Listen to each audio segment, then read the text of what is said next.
try stretch on over here. We'll break out some benches today. We use a PVC pipe. Normally we use a dumbbell to squeeze and just go for a hold. Today we're gonna go for reps for the minute. So getting your elbows on the very edge of the bench. Try to get it as close together as you can, but at the same time, I'm also trying to get my hands outside my elbows.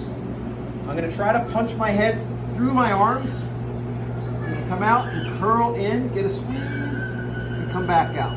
Squeeze, and come back out. All right, we're trying to look for a stretch in either the tricep, the lat, or the upper back. Whatever's tightest, it's going to address. But maintain that tension in that hollow position that you don't overextend. Just like we do with a lot of other stuff, this is a little bit different of approach to create a stability through the midsection and link it to our overhead position, okay? So just go for reps there, all right, for the minute. Then we're gonna do a Dimmel deadlift. Grabbing onto a kettlebell, nothing crazy. We're just gonna hold on to it, cupping it upside down, get your butt up against the wall or a squat rack. And just like our hamstring opener, but we're gonna limit the range of motion just above the knee to below, okay? Up and down. Work some sequencing with the breathing. As always, the inhale will measure your mobility for where you're at today.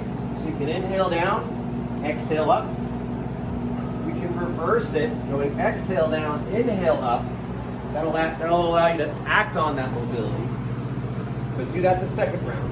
Right? The third round, what I want you to try to do is inhale as much as you can, exhale, and try to do as many reps as you can on the exhale for the minute. Okay, so scoop your kettlebell, inhale.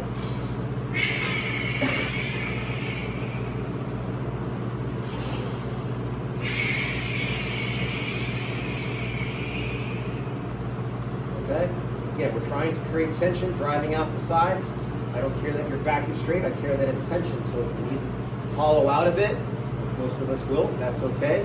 I'll probably come by your sides, drive my hands out, create that tension, allow that tension to stabilize the back, so that way you can pivot through the hip. All right, so remember, we're sliding up and down the rack or the wall to see that we're pivoting through the hip to access the hamstrings.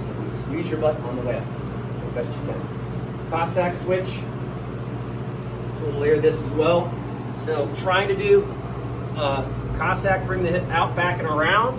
Opposite hand in front of the opposite foot. I'm going to turn and pivot on the foot. Come back. Try to switch the side. Opposite hand, opposite foot. Turn and drop the hip. I want you to do any segment of that movement. If that's all too tough, it's completely understandable. Grab onto a rack and rappel back. Bring the leg out. And just rappel back and forth. Ankle to ass. Try to load as much as you can into that one foot, okay? Staying upright as possible.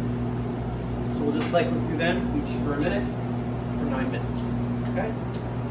We'll set out some benches, get some kettlebells, and work around one another. 3, 2, 1 fitness.